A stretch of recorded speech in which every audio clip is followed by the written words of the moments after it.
Messaging is one of the most powerful tools you need for your business. Today, we have an outstanding guest who is an expert in this area and has so much to share with us. You're going to love the secrets and tools she shares with us. They're going to make such an impact in the business that you have. If you're an up close subscriber on Apple Podcasts, you also get additional information on business pivots and unconventional marketing. There is so much to gain from today's episode, and I am so glad you're taking the time to join us. Thanks for being here.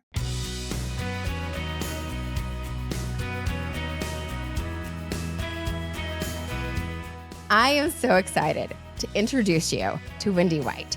The first time I probably saw her, caught my attention, but I have had the opportunity to follow her and learn from her and listen to her. I actually was part of one of her recent boot camps, the Messaging That Sings and Sells. She is a messaging and client attraction strategist for coaches and consultants who is a thought leader in this space. She has been around since 2014, teaching thousands of entrepreneurs to confidently communicate their unique genius with messaging that really connects so the world can sit up and pay attention.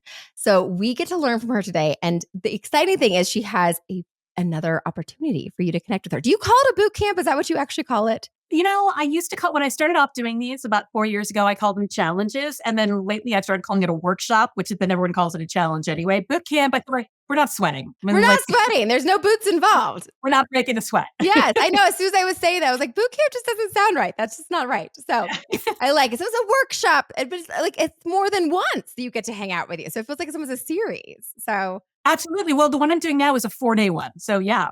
4 days. 4 days. Hang out. 4 fabulous days on messaging that you get to connect with Wendy White. And that's like when I think of messaging, I think Wendy White. And so that's why I was so thrilled to connect with her and learn that she was going to have another one of these wonderful workshop opportunities. So not only do we get to connect with her today, but you have the opportunity to jump onto the show notes and connect with her more because you're going to fall in love with her. Because I know that every time I hear her speak and every time I get to talk to her, I learn something and feel like my messaging and my business benefits from it. So Wendy, thank you so much for being here with us today. Fantastic. Thank you so much for having me. My evil plan has worked. You think of messaging, you think of me, boom. That's because you're good at messaging. That's because you're good at your craft. And that's why we're all here to learn from you and gain from your expertise. So I am thrilled that this has worked out and that we get to get in here and have these conversations before you're launching your workshop so that folks can connect with you and be a part of that. So absolutely. Our opening question, can you share with us a time in your career when you felt the most valued and the most excited about your work? Absolutely. How much time do you have? Wow. No, I won't. I'm just kidding. But I do have a story. Are you good with me telling a story? I love stories. We love stories. Fantastic.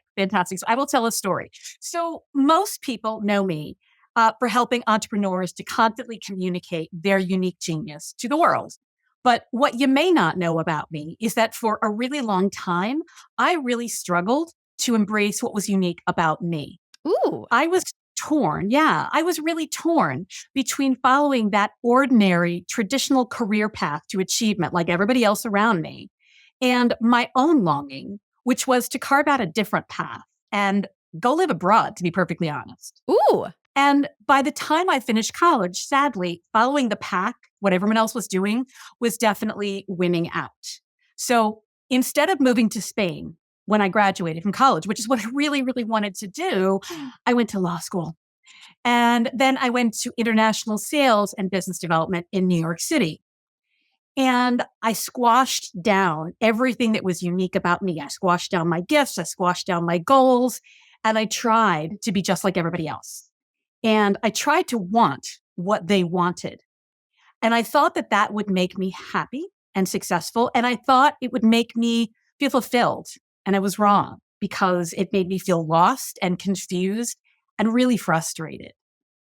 So at that point, what I wanted was to do something different. And I knew I wanted something different, but I had listened to other people's ideas and other people's ambitions for so long that I couldn't hear myself. Mm-hmm. Does that make sense? Oh, yes. Yes.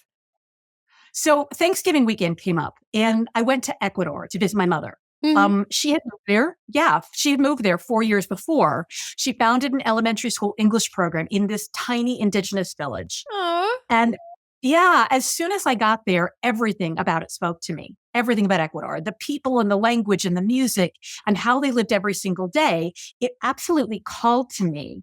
And even though I was pretty sure that I was risking any chance of any career ever again in my life, I really knew, yeah, I really knew that I had to follow it because it was mine. It was uniquely mine. And somewhere at the back of my mind was this idea that I get to spend some quality time with my mother because it'd been a while.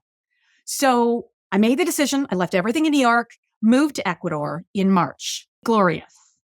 For 2 months. And then in May, my mother had a massive heart attack and died. And she was 58. Oh, wow. She was healthy. She was incredibly vibrant. She was absolutely alive. And then she wasn't. She was absolutely here. And then she was absolutely gone. So the question for me then was, would I pick up my bags, turn tail, go back to New York and that life that everybody else was pursuing?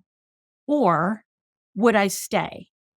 Would I stay in Ecuador and carve out a different path for myself? So I took over for classes to finish out the school year. And I told them that, yeah, I would come back and keep the program running. So I spent the next year living in Ecuador, teaching English as a second language in this tiny village high in the Andes. And I watched the sun rise over snow-capped active volcanoes from my apartment. And I went to indigenous weddings where the bride arrived on horseback. And I danced in the streets in these giant festivals. I swam with marine iguanas in the Galapagos. I became so fluent in Spanish, I literally forgot that I wasn't speaking English. And I laughed a ton and I cried a lot and I made dear friends and I fell in love. And when that year was over, I knew that an ordinary life, no matter how successful by other people's standards, it was never going to be enough for me. Yeah. I knew that I needed to create my own path in the world based on my own unique gifts and goals, right? Yes. So I walked away from 6-figure job offers in New York and I moved myself to Spain to start my own consulting firm. Now, I had no connections. I had no corporate reputation to open doors for me. I had no social media. I had no fancy marketing materials of any kind. We barely even had a website. But what I did have was absolute clarity about my unique value and the ability to communicate that confidently on the phone, in an email, in the boardroom. Yeah. And so I landed some of Spain's most prestigious multinational corporations as clients on my own, as an outsider, and in Spanish. Did I mention this is in Spanish? No, you didn't. But I kind of partially thought that, but no, it's a good point. It's a good point. Yeah, Spaniards, they don't speak a lot of English. They don't. It was this most incredible professional success of my career to date, combined with this amazing adventure of living in Madrid, which just made my heart sing. So I learned from this that really trying to create happiness and professional fulfillment based on what works for other people, it was just a losing game. And embracing what was unique to me, my own gifts and my own goals, that was the key to everything. And entrepreneurship can be this great path to expressing that and creating the life that you're truly here to live. But to be successful, you need to embrace your own unique genius and be able to communicate it to the world. And once you have that, you can go anywhere you want. Yes. So this is why I do what I do, because too many entrepreneurs are struggling to do just that. They started their business to express their own gifts and pursue their own goals.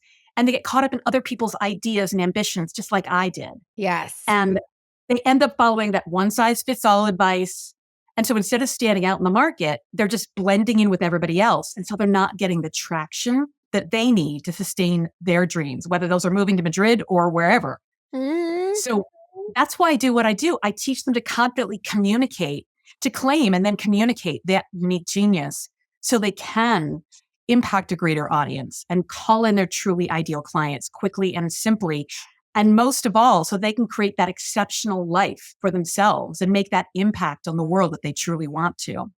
Does that make sense? Oh, that's such a beautiful story. I love it. And I love it because there's this piece that you have and you bring to the table and that I've gotten from being in the audiences and you're having your workshops and having conversations with you, this clarity piece that you really hone in on and that you really found for yourself. And I feel like with solopreneurs, especially that when we're starting out on our own, we come into this, we have some clarity that gives us some momentum to get in here. And then we just get so crowded by all this advice and all this information because this is all new to us. And then like we get rid of that clarity. We lose that clarity and we can't find the messaging. We can't find those pieces.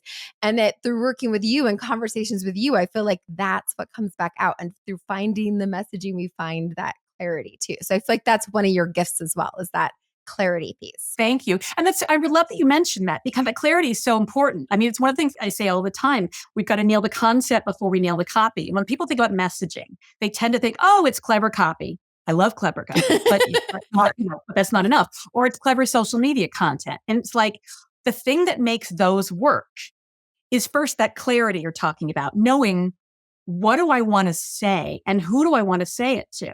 I've had people say to me, well, I just can't find the words for what I want to say. And I'm like, well, what do you want to say? Like, just tell me. Don't make it fancy. Just tell me. And they'll go, bleh. And I'm like, there are no words for bleh. Like, what do we want to say here? And let's get clear on that so that you can then communicate it, whether it is copy on a page, whether it is saying in a networking, talking to somebody on a podcast. That's everything.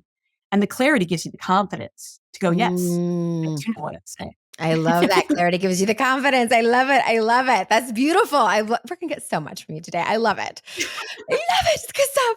So with like the next piece we love to offer folks is our wisdom worth sharing. So do you have some piece of advice, like when you were making these exciting transitions, moving to Madrid, like stepping into entrepreneurship and doing all of this, was there any wisdom that you were given that you really feel like made an impact, that you feel like might be useful for people that are solopreneurs and starting out to that first 50K that they're trying to make, that you feel would be valuable? Sure. I think, and this won't surprise you, not at all, but I think it is putting your attention and your focus in the right place.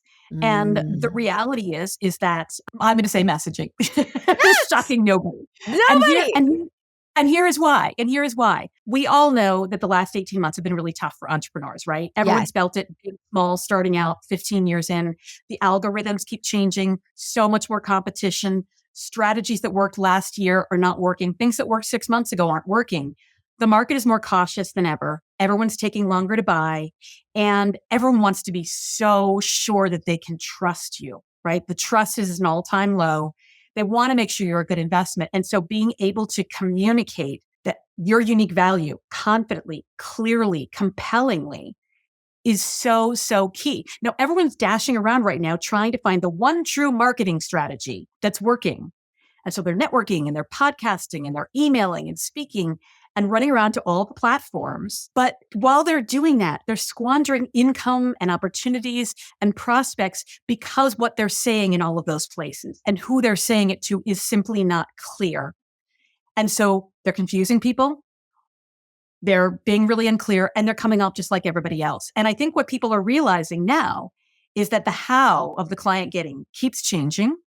And it only works if you've got juice in the what you are actually saying. And so what I would say to whether you were just starting out or 10 years in, that this ability to communicate your value and connect with your ideal client, knowing who they are, obviously, it's the magic bullet. It's the ticket to freedom. It's the one thing that will make everything that you're doing, all of the sales and marketing, no matter what you're doing, it's the one thing that's going to make it actually pay off, literally. But without it, nothing works. A new marketing strategy will not work if you still don't have this stuff clear. So that's what I would say is this really is, everyone would like the one thing. And I have found this to be the one thing. And that's where you've landed after all of those adventures in Spain and everything else. Like, this is what matters and this is where you are because of that. Yeah, I mean, if you think about it, I didn't have any of this stuff, but I could walk in and go, here's what I can do for you. And here's why you should care about this thing I can do for you. Yes. That's all we're saying all of the time. That's all the marketing is, a tool to get that message out. Here's what I can do for you. And here's why you should trust me above all those other people in the market. Yeah.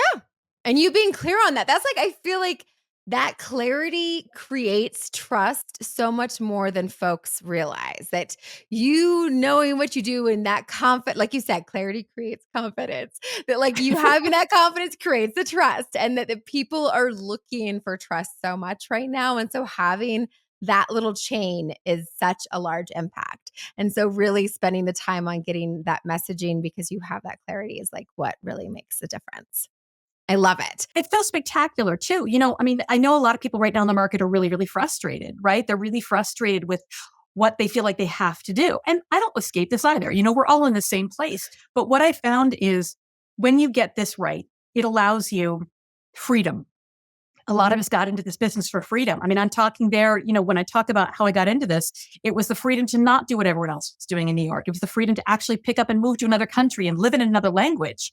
Well, that freedom to not be constrained by a certain kind of marketing, to step away from things that aren't working, to leave behind things that maybe you hate, you know, looking at you, social media, um, you know, that is really freeing, and not just go, oh, well, I've learned this one thing, so I have to stay here. And the security that it gives you too, because everything does keep changing. The platforms do keep changing. The algorithms keep changing. The reach keeps changing. And we can't control that. But what we Yes. can control is knowing that we can always get in front of our ideal client in different ways and communicate to them in any situation. And that gives us security to go, if the market changes, I'm good. The platforms fall, no worries.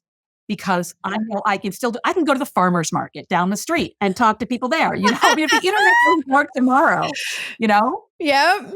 Yep. Solar flare So, takes it all out. You're good to go. You're good to go. Yes. Yes. I yeah. love it. I love it. What have you found, like in doing your workshops and connecting with your clients? What have you found has really resonated with folks around what you're doing right now? What have people been like, yes, that speaks to me? Yeah, you know what's interesting is I have been talking about a number of things over the past few years. And I just, in this workshop we've been talking about, I've shared stuff that I've never shared before outside of my Extraordinary Impact, which is my accelerator. And I started talking about this stuff and people freaked out about how much they liked it. I really love it because it's really a thing that nobody else is talking about, which is my favorite thing to talk about, is something that everyone else is getting wrong or that nobody is talking about. And what I see when I look around is that one of the biggest things that people are struggling with is being indistinguishable from everyone else in the market. There's so many people and everyone looks the same. And you know this. How many people have you met, you know, in the last 3 days who are business coaches helping entrepreneurs to scale to 6 or 7 figures? Like 10,000 of them, right? Probably 500 more people got into it with that tagline since we started talking. And so the biggest thing that people want to know is, how do I stand out in a crowded market? And the market's only more crowded than it was before a few years ago, right? So everyone wants to stand out, and yet very few are actually doing it. And it's because everyone is saying the exact same thing as everybody else and expecting to kind of magically, poof, look different. And people to go, oh, you're very different. Now, the reason this is happening is that there are too many experts telling purpose-driven coaches and consultants. And I know you're very purpose-driven. Your audience is very Yes. purpose-driven, right? Yes. Too many experts are telling purpose-driven coaches and consultants to focus on what the market wants to hear without first positioning you as someone worth listening to. Now, I'm all about what the market wants to hear. I couldn't have been in sales and marketing for this many years without going, of course, it's an important piece of the puzzle. But you would need to answer the question, why you? Why should I listen to you? And when you don't do this, this is how you end up generic and sounding just like everybody else. And so no wonder you're not standing out. And this is a place where people get this wrong. They think, well, I need a more clever way of saying it. And if you don't want to look like everyone else, if you want to stand out, you need to be distinct and original and say something different. And I don't just mean the words you choose, how you say it, but literally what you are saying. Yes.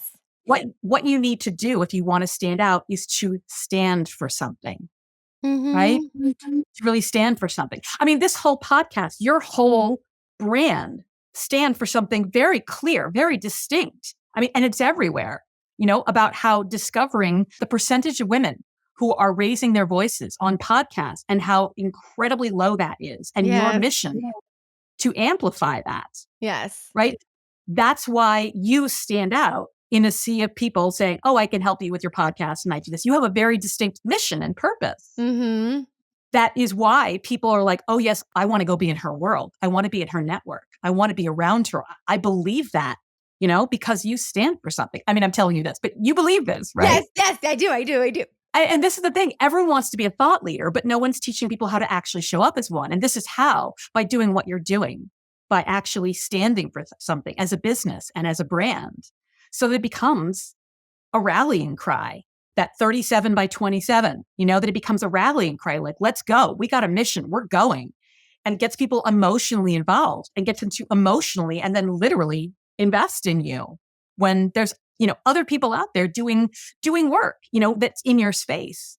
But people buy from you because they believe in what you believe. They're like, yes, I believe in that mission.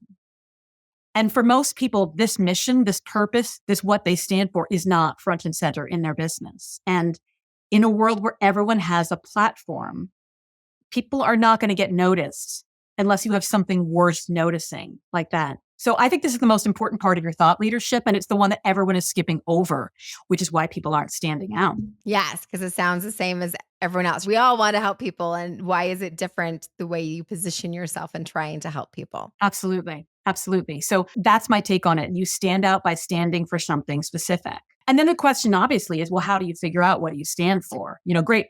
I'm on board. How do I get what Shawna has? How do I stand for something very clear and very distinct? Now, most coaches will ask you questions like, what's your why? And why is the external why? Like, not, I want to big a pile of money to, and to move to Europe with my family. Like, but what's your why for the world? Like, what, and so people will ask you things like, what's your why? What do you believe that you think everyone else should believe? Or if you had a mic in 30 seconds, to speak to the whole world, what would you say?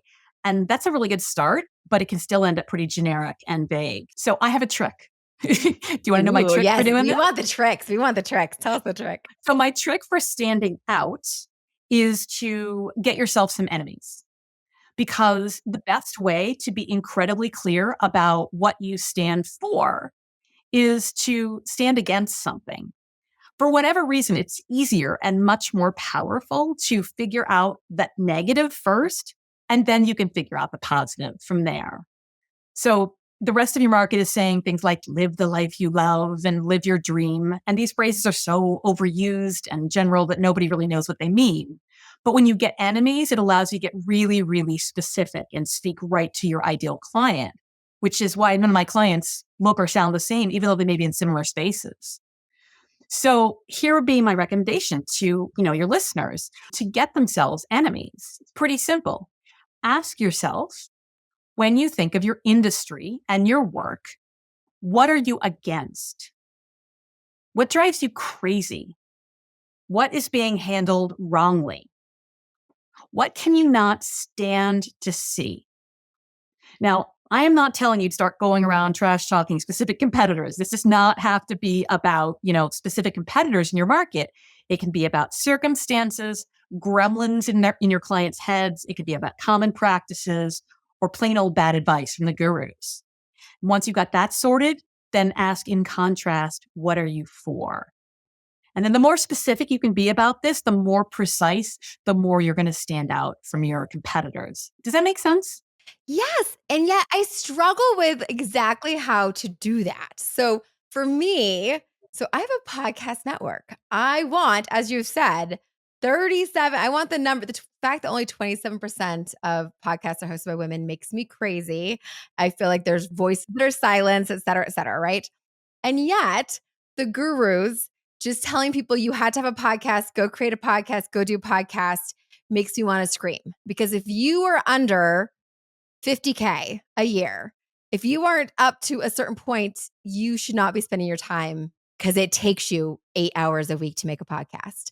And I don't want you spending that time on a podcast. I want you to wait. And so people have told me, like, do a course to teach people to make their own podcast. And I was like, no, because you shouldn't be spending your time on a podcast yet. You need to be building your business. You need to be getting your clarity. You need to be, and that's why I have a course coming out on podcast guesting, because you need to be borrowing other audiences and you need to be doing this. Like, podcasting is a commitment. You need to get in there and have the quality. And I have women who I'm supportive of women having podcasts. So if you ask me to listen to your podcast, I will. And I listen to these podcasts, I'm like, you are not clear. you are not getting yourself clients. You are not doing any favors. You are adding to the noise, and you're not doing what you need to do for your business. And you need to be able to get yourself onto a network, get yourself a coach, and do this properly, and do this like we've talked about, like do this in favor of your business. And yeah, I'm worried like how exactly to say at the same time. Like, I want more women in podcasting, but like do this Okay, right. but see, I think everything you just said is genius. I think everything you just said, no, I do, because you were talking before about trust, right? About trusting me. First of all, there is nothing, this is outside the entrepreneurial world, there is nothing that people trust more than someone who can sell you something who says, don't buy my thing. You're not ready. I do that No, way I'm too serious. often. Yes. No, but that creates the number of times when I've had people come to me and say, look, I want to join your program. And I'm like, where are you? And like, they're like, I'm here. And I'm like, you're not ready for this. They believe me so much because they're, particularly where we are right now, so many people are burned. So first of all, you're creating incredible trust to say you are not ready. I completely agree with you. The number of people I've had talk to me and I'm like, okay, so how are we working at getting clients this month? Well, I'm going to start a podcast. And I'm like, oh my God. Like, I've never started my own podcast, but I can tell you there's reasons to start a podcast and it makes total sense, but that is not the shortest path to get clients right now. Let's not do that. So I think what you're doing is genius. I think it makes you a truth teller in the space. I love that you are the one who will tell. And I saw an episode with you talking about this. You're not ready for it. So I think that is genius that you're doing that.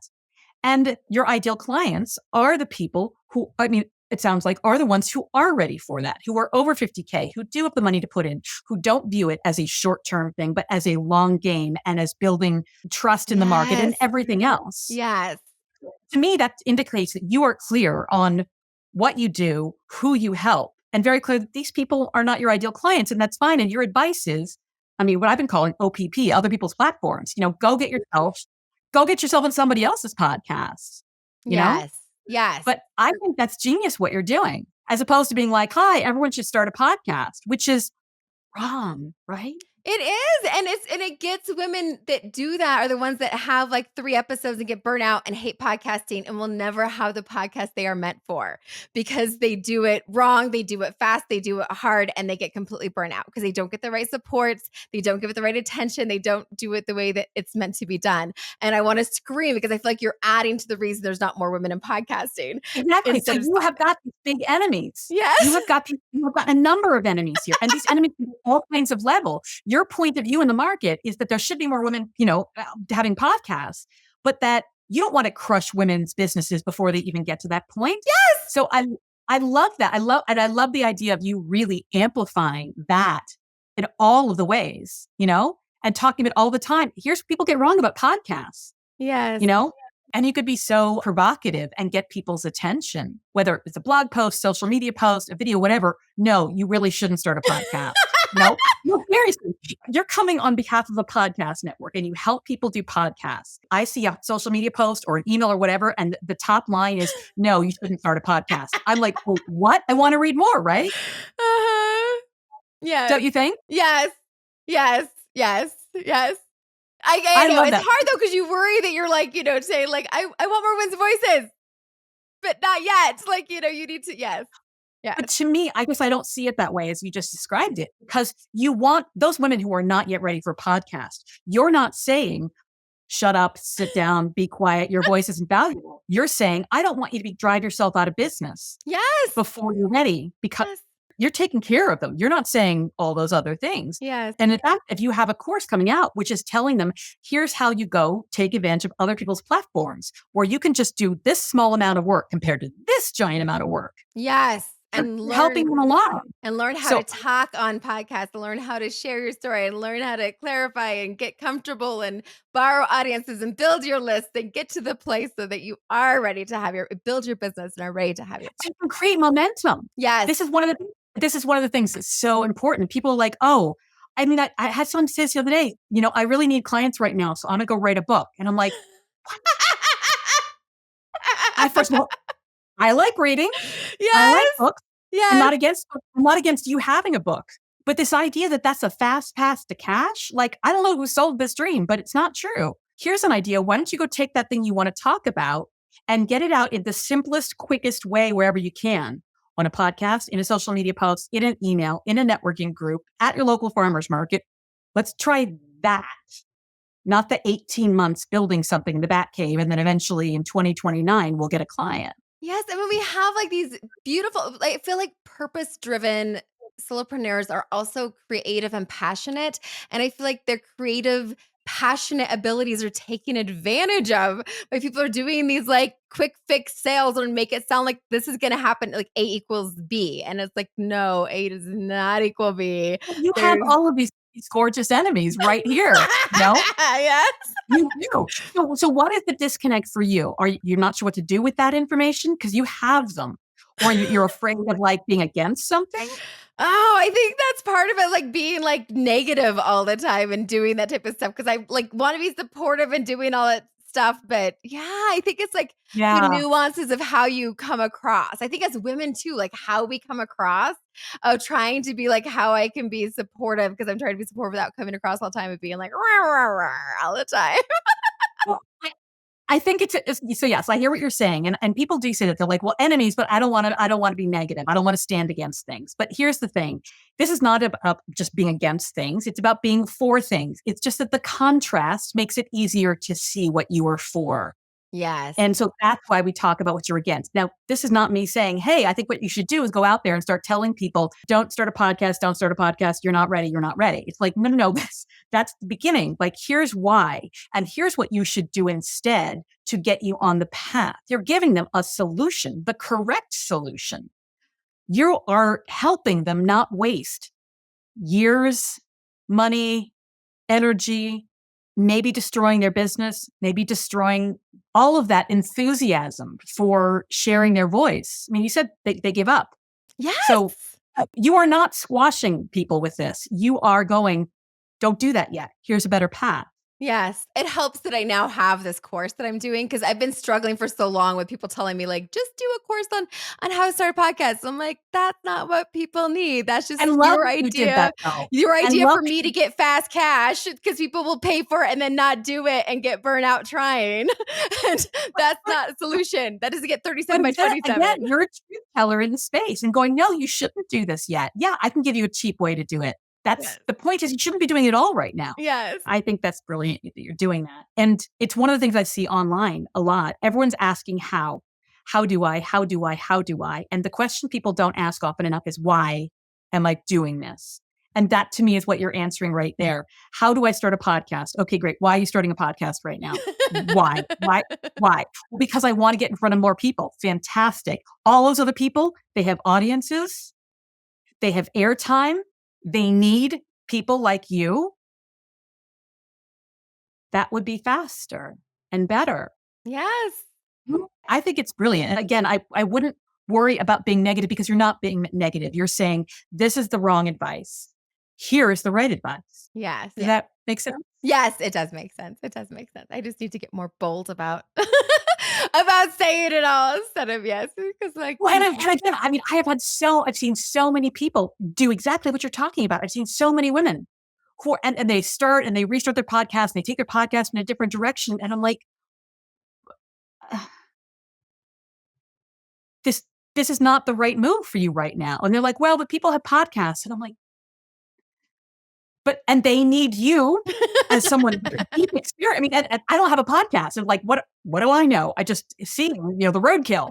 But you look at them and go, listen, I do this. yes. I've done it for myself. I've done it for this many women, Yes. Yes. Yeah. And this is how you do it and you do it. I would love to see you really step into that because the market needs it. These women need it. Yes.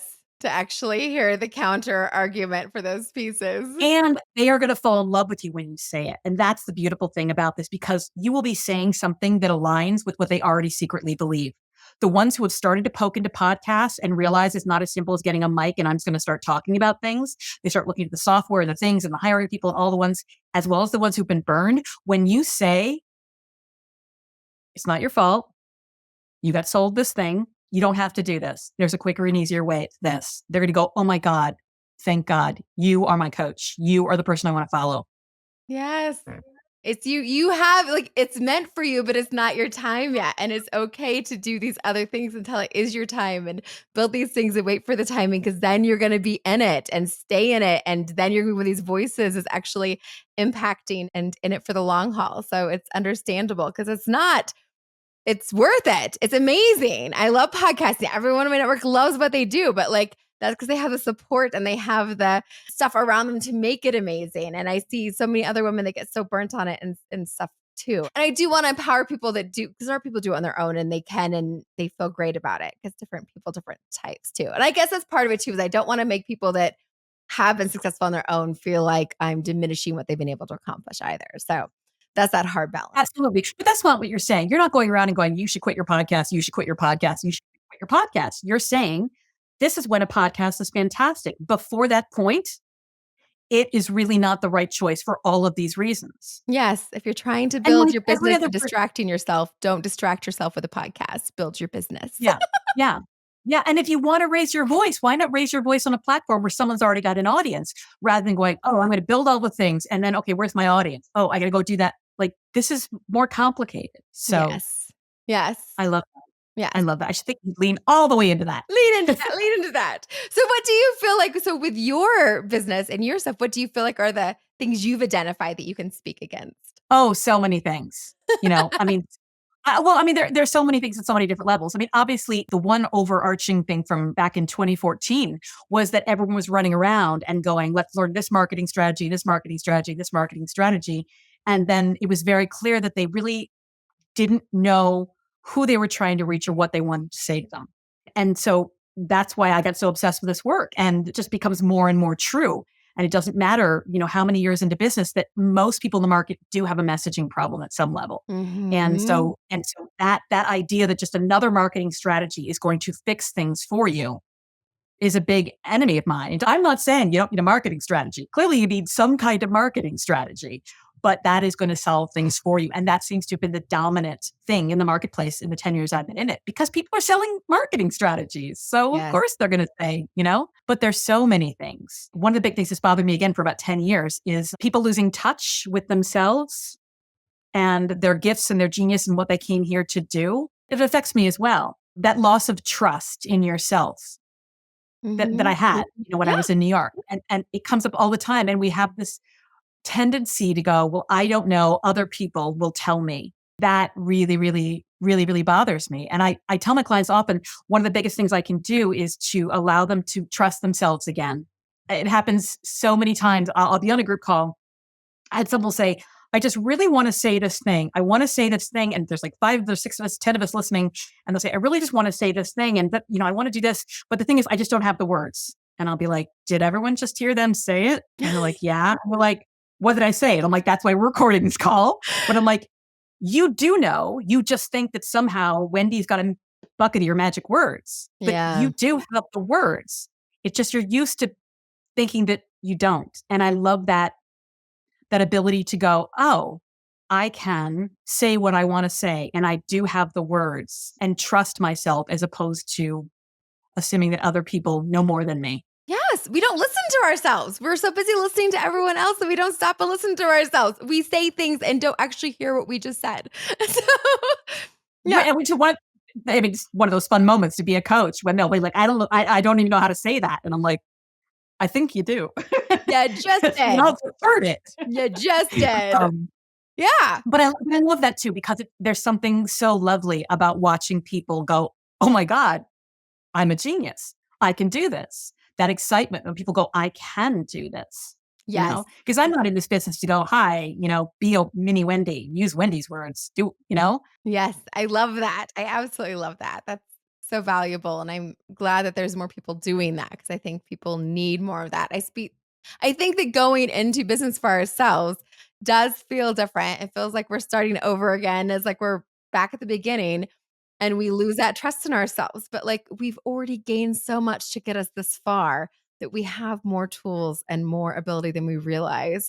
And that it's good for us to stop and remind ourselves how much we already know, how much we've already done, and that the stuff cross applies. And we're going to nail it. We're going to rock it. Exactly. And to listen to our instincts. I mean, if your instinct right now is telling you, I just want to say this to more people, I would listen to it, No, really. I talked before about, platforms changing and algorithms changing and all these different things. And I had so many people who were like, I just, I know I need to start a Facebook group and I need to post more on social and do this and this and this. And they don't want to do it and they're not going to be happy doing it. And that's not where their clients are anyway, but they think they need to do it. And I'm like, what do you really want to do? And they want to speak and do all of these other things that they're probably more gifted at, and they're going to reach their ideal client better. But that whole idea of, well, no, I have to. And it's like, well, what do you want to do? Yes. Yes. Be authentic. Authenticity amplified. Be you and turn that up. And that's how you're actually going to get somewhere in this world. Yeah. Right? Because if I'm doing, all of your marketing should be a teeny tiny taste of what it's like to work with you. It shouldn't be I'm putting on a facade out here, because then you're going to be disappointed when you actually meet me in person. And so you're doing stuff that you hate because everyone else tells you that you have to do it. Like, question mark, do you have to do it? You do have to get in front of your ideal client and communicate to them in some way. Agreed. But, Yep. but that trusting yourself, and people are like, oh, I don't have to start a Facebook group. And I'm like, starting a Facebook group in 2024. Oh my, let's just not. Let's not do, yeah. Let's skip that step. Yes, I agree. Well, speaking of authenticity, who is somebody in your world that you feel is really authentic and kind of exemplifies that to you? Well, right now, you. Because no, I really, really loved everything you've said about podcasting. And I haven't heard it. The reason I love it, is I know it's absolutely true. And I haven't heard anyone else saying it, which to me is like the sexiest thing. No, it is. I think that's the sexiest kind of messaging, when you say something and people immediately get it, are intrigued, want to know more, and no one else is saying it. And I'm not hearing anyone saying that. So I think that is really cool. And you're really embodying what you're teaching and what you're doing. So yeah, that's mine. Is that a cheap answer? I like it. So I'm going to take it. Anyone listening might be like, wait a minute, did she pay her to say that? I did not. I had no idea you're asking the questions. That's just my honest answer in this moment, because it's really, really true. And I think that's some of the most powerful stuff you can do, is really be out there and saying the truth that no one else is saying. Thank you. Well, you're gonna just wait. You're gonna be like that. Now I'm not gonna shut up about it. So everyone heard it here first. I think he's fantastic. I mean, I would be very curious. I don't know whether there's like comments or chat, but I would love to, hear your audience's reaction to you talking about that more. Oh, good. Well, we will see. I will personally update you. I will personally update you when I get people's responses to this. And I did actually share to somebody else, like in the industry, who was actually very impressed and agreed with me on it too. That's in my industry. So I may not be alone in that. Truth. You're not making this up. This is actually the truth. This is the truth, and it will save these women their businesses and years and everything. And again, it's going to establish you as an incredible, trustworthy source in the market when you're like, no, don't buy this thing from me. No, not yet. Not yet. It's not time. You need to do the other things first, because I genuinely care and want you to be successful. So that's the case. Exactly. That's perfect. Yeah. So what advice do you have for our listeners who are trying to amplify their message and better connect to their clients? I think we've kind of covered it. Yeah, I would say it is very much what we talked about. I mean, you've been in a bunch of my workshops and stuff, and connecting with people, there's two pieces to it, right? There's you presenting yourself and why they should listen to you. And then there's what they want to hear. So I talked a lot today about standing out in a crowded market and really expressing what you stand for. Obviously, the other piece of that equation is what they want to hear and how they want to hear it and who they are really specifically. Like we've been talking, your ideal client for all of this is not a beginner in business, is not someone under that 50K mark, it sounds like, Yeah. And that's really important, because you can't talk to all the people. Yeah. And you can't do effective messaging or marketing to all the people. So it's both of those pieces. Yes. Understanding that and making sure you focus on that. I agree.